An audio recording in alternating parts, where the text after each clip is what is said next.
Le 5 décembre de l'année dernière, en 2016, il y a un décret qui a été voté et qui rentrera en application le 5 décembre de cette année, c'est-à-dire le 5 décembre 2017.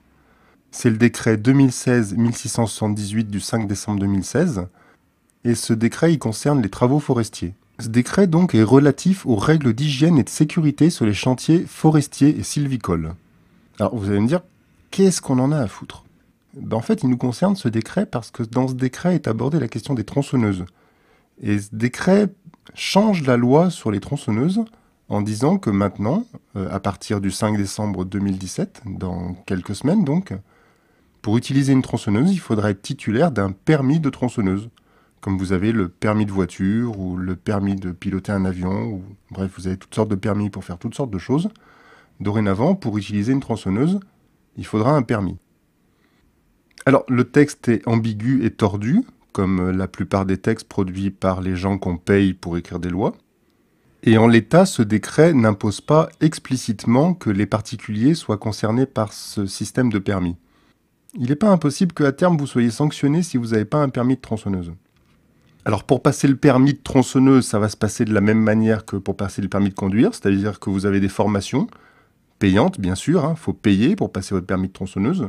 Il y a 4 formations qui vont être prévues, elles vont s'appeler ECC1, ECC2, ECC3 et ECC4. Elles vont pas toutes être au même tarif. La première ECC1 sera à 250 €, la seconde ECC2 sera à 1300 €. Donc 1300 €, ça commence à être un certain montant. Et ECC3 et ECC4 devraient être encore plus chers. Ce qui veut dire que si vous voulez avoir votre diplôme complet de permis d'utilisation de tronçonneuse de mon cul, il faudra que vous dépensiez plus d'argent que pour passer votre permis de conduire. Alors si vous lisez un peu les différents articles qui ont été écrits sur ce sujet, et je vais vous mettre des liens dans les commentaires, vous verrez qu'en fait ça s'arrête pas aux tronçonneuses et qu'il y a en projet d'aller plus loin que les tronçonneuses. D'abord il y a la question des outils horticoles motorisés, ça va être le taille-haie, ça va être la débroussailleuse, qui sont à peu près aussi dangereux qu'une tronçonneuse de toute façon, et dont on peut tout à fait imaginer à terme qu'il faudra aussi dépenser entre 250 et 1300 € pour pouvoir les utiliser, avoir un permis d'utiliser son taille-haie ou un permis d'utiliser, je sais pas moi, sa tondeuse à gazon. Mais ce que je note surtout, c'est qu'il n'y a aucune disposition qui ont été prévues pour mettre en application la loi et sanctionner les contrevenants. C'est-à-dire que la loi, elle ne s'accompagne pas de gens qui vont être chargés de réprimer spécifiquement ce délit. C'est juste une nouvelle chose qui est interdite en plus des autres choses interdites. Et donc ça veut dire que les gendarmes vont avoir à régler au cas par cas la question de savoir si le type qui est en train de couper son bois dans son jardin avec sa tronçonneuse, il faut l'embarquer au poste ou pas. Alors c'est un truc auquel on est habitué, quand on vit dans la campagne, il y a 1 milliard de choses qui sont illégales et qu'on fait. Il y a un exemple que j'aime bien, c'est les puits. Il est illégal en France de prendre un seau et de puiser de l'eau dans son puits. Voilà, c'est illégal. On est obligé d'utiliser une pompe motorisée pour pomper l'eau du puits et on est obligé de mettre un compteur d'eau sur cette pompe pour calculer exactement combien d'eau on a puisé.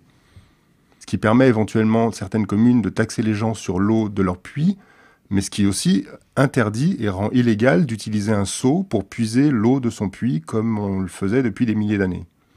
Cette loi-là, cette loi sur les puits et sur l'usage des seaux dans les puits, elle est appliquée littéralement à la tête du client. C'est-à-dire qu'il y a des gendarmes qui vont être témoins d'un type qui prend de l'eau dans son puits avec un seau et qui vont rien dire. Puis il y a d'autres gendarmes qui vont être témoins de la même situation et qui vont embarquer le mec au commissariat.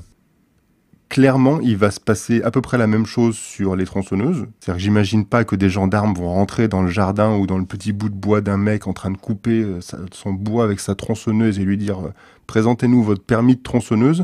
Je pense qu'il y a beaucoup de situations dans lesquelles les gendarmes vont voir des gens utiliser une tronçonneuse et qui vont pas aller demander à la personne si elle a son permis.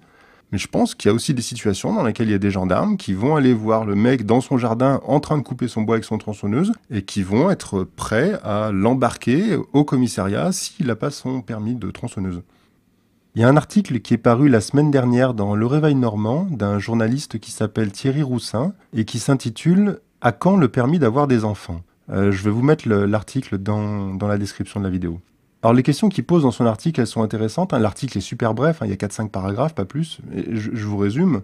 L'idée, c'est qu'il y a énormément de choses beaucoup plus dangereuses que des tronçonneuses qui ne nécessitent pas de permis. Et donc, si on commence à mettre un permis pour utiliser des tronçonneuses, il est évident que c'est la porte ouverte demain à mettre des permis pour absolument n'importe quoi.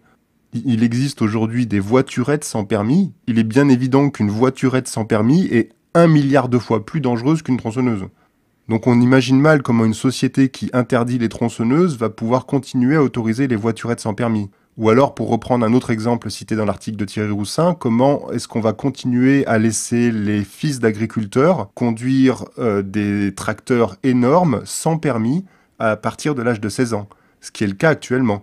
Actuellement, il y a des enfants d'agriculteurs qui conduisent des tracteurs sans permis. Est-ce que ça veut dire qu'on va interdire ça aussi?